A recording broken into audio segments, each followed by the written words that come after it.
Hello दोस्तों। आज हम लोग दक्षिण भारत के प्रमुख राजवंशों के बारे में चर्चा करेंगे। चलिए शुरू करते हैं। पल्लव वंश का संस्थापक सिंह विष्णु था। सबसे पहले संस्थापक का नाम तो आप याद ही कर जाओ। जितने संस्थापक दिए हैं, जितने वंश आपके में हुए हैं, सबके शासक और उनकी राजधानी कहाँ पे है आप याद करके जाओ। परीक्षा में आपको फ़ायदा मिलेगा, ना मिले तो मुझसे कहना। राजधानी का वर्तमान में स्थान कहाँ है आप पढ़ के जाना, यूपीएससी में फ़ायदा करेगा, ना मिले मुझसे कहना। इसकी राजधानी कांची कांची थी, तमिलनाडु में। अभी वर्तमान में कांचीपुरम नाम से जानी जाती है। वह वैष्णव धर्म का अनुयायी था। विष्णु वैष्णव धर्म, आप गैस कर सकते हो।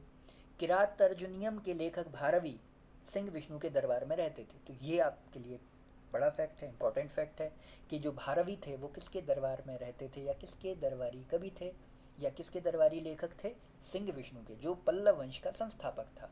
तो भारवी के बारे में दो चीज़ें पूछी जा सकती हैं, या तो सीधे डायरेक्ट शासक का नाम पूछा जा सकता है कि किस शासक के दरबारी कवि थे, जवाब होगा सिंह विष्णु।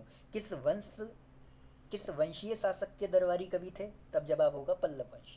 पल्लव वंश के प्रमुख शासक देख लीजिए। महेंद्र वर्मन प्रथम, नरसिंह वर्मन प्रथम, महेंद्र वर्मन द्वितीय, परमेश्वरन वर्मन प्रथम, नरसिंह वर्मन द्वितीय, नंदी वर्मन द्वितीय।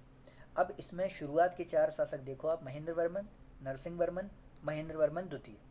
ये सारे शासक, परमेश्वरन वर्मन, यहाँ के जो चारों शासक हैं परमेश्वरन वर्मन तक, ये चारों शासक सातवीं सदी, सॉरी, ये चारों शासक 7वीं सदी ईस्वी में शासन कर रहे हैं, शुरुआत के चार शासक।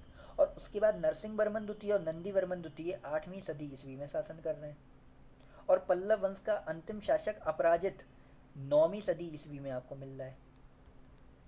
यानी पल्लव वंश का समय कहाँ से है, 6वीं ईस्वी से। 6वीं ईस्वी में आपको पहला शासक मिल रहा है, और उसके बाद 9वीं सदी ईस्वी में आपको आखिरी शासक मिल रहा है। यानी पल्लव वंश 6वीं शताब्दी ईस्वी से 9वीं शताब्दी ईस्वी तक देखने को मिलता है। 9वीं शताब्दी ईस्वी के अंतिम चतुर्थांश तक आपको देखने को मिलता है। तो ये चीज़ आप याद रखना, पल्लव वंश का मतलब है 6वीं से 9वीं शताब्दी ईस्वी तक यहाँ के शासकों ने शासन किया है। अब यूपीएससी इसी तर्ज के प्रश्न पूछता है, तो आप थोड़ा सा इन पे गौर करेंगे। मत्स्य विलास प्रहसन की रचना महेंद्र वर्मन प्रथम ने की थी। महेंद्र वर्मन ने की थी। महाबलीपुरम के एकाश मंदिर, जिन्हें रथ मंदिर कहा जाता है, इनका निर्माण नरसिंह वर्मन प्रथम के द्वारा करवाया गया था। तो सबसे इंपॉर्टेंट पॉइंट, मत्स्य प्रहसन महेंद्र वर्मन, मत्स्य विलास प्रहसन महेंद्र वर्मन। पल्लव वंश का अंतिम शासक अपराजित, पल्लव वंश का प्रथम शासक सिंह विष्णु। महाबलीपुरम के एकाश मंदिर, एकाश मंदिर ने इसलिए कहा जा रहा है क्योंकि एक पत्थर को काट कर बनाए गए हैं, और ये रथ मंदिर है, रथों की तरह इनका आकार है, इसीलिए इन्हें रथ मंदिर कहा जा रहा है। और उनका निर्माण कौन करवा रहा है, उनका निर्माण करवा रहे हैं नरसिंह वर्मन प्रथम। मत्विलास पैरसन महेंद्र वर्मन। एकाश मंदिर, जिन्हें महाबलीपुरम के मंदिर हैं, उनका निर्माण नरसिंह वर्मन प्रथम। और नरसिंह वर्मन प्रथम कौन है, पल्लव राजा है। रथ मंदिरों में सबसे छोटा जो रथ है वो है द्रौपदी रथ, जिसमें किसी प्रकार का अलंकरण नहीं मिलता है। बहुत इंपॉर्टेंट फैक्ट है आपके लिए। बातापी कोंडा की उपाधि को कौन धारण कर रहा है, बातापी कोंडा की उपाधि भी नरसिंह वर्मन प्रथम कर रहे हैं, जिन्होंने महाबलीपुरम के रथ मंदिरों का निर्माण करवाया है। अब फिर अरबों का आक्रमण। अरबों के आक्रमण के समय पल्लवों का शासक नरसिंह वर्मन द्वितीय था।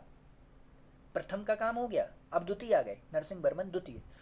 उसने राजा सिंह या राज सिंह की उपाधि धारण की, आगम प्रिय की उपाधि धारण की, और शंकर भक्त की उपाधि धारण की। बहुत इंपॉर्टेंट फैक्ट है, क्योंकि नरसिंह वर्मन द्वितीय उतने फेमस शासक नहीं है जितने नरसिंह वर्मन प्रथम, नरसिंह वर्मन द्वितीय उतने फेमस शासक नहीं है जितने नरसिंह वर्मन प्रथम है।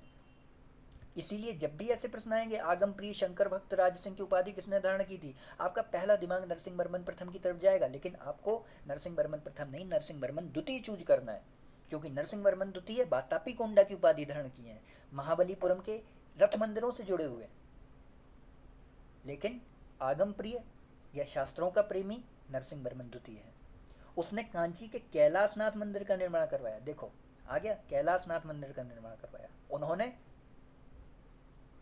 उन्होंने कौन सा निर्माण करवाया था, नरसिंह वर्मन प्रथम ने। नरसिंह वर्मन प्रथम ने करवाया था महाबलीपुरम के मंदिरों का निर्माण, और कैलाशनाथ मंदिरों का निर्माण करवाया नरसिंह वर्मन द्वितीय ने। सॉरी, मैं थोड़ा सा भूल गया था, जिसे राज सिद्धेश्वर मंदिर भी कहा गया है। इसी मंदिर के निर्माण में द्रविड़ स्थापत्य कला की शुरुआत हुई। और इन्हें महाबलीपुरम के शोर मंदिरों की संज्ञा दी जाती है। शोर मंदिर इसलिए कहा जाता है कि ये शोर नहीं करते हैं, शोर का मतलब यहाँ पे तटीय मंदिर। दश कुमार चरित्र के लेखक दंडी नरसिंह वर्मन द्वितीय के दरबार में रहते थे। तो नरसिंह वर्मन द्वितीय आपको इम्पोर्टेंट है, याद करने हैं। कांची के मुक्तेश्वर मंदिर तथा बैकुंठ पेरुमाल मंदिर का निर्माण नंदी वर्मन द्वितीय ने करवाया था। ये इसका मुक्तेश्वर मंदिर और बैकुंठ पेरुमाल मंदिर ये कौन निर्माण करवा रहा है? नंदी वर्मन द्वितीय करवा रहे हैं। प्रसिद्ध वैष्णव संत तिरुमंगई अलवार नंदी वर्मन द्वितीय के समकालीन थे। तो नंदी वर्मन द्वितीय, नरसिंह वर्मन द्वितीय, नरसिंह वर्मन प्रथम, सिंह विष्णु और उसके अंतिम शासक, इन सभी लोगों का नाम आपको याद रखना है। अब अगला है राष्ट्रकूट। राष्ट्रकूट के बारे में हम देखेंगे अगले लेक्चर में। Thank you very much for discussion.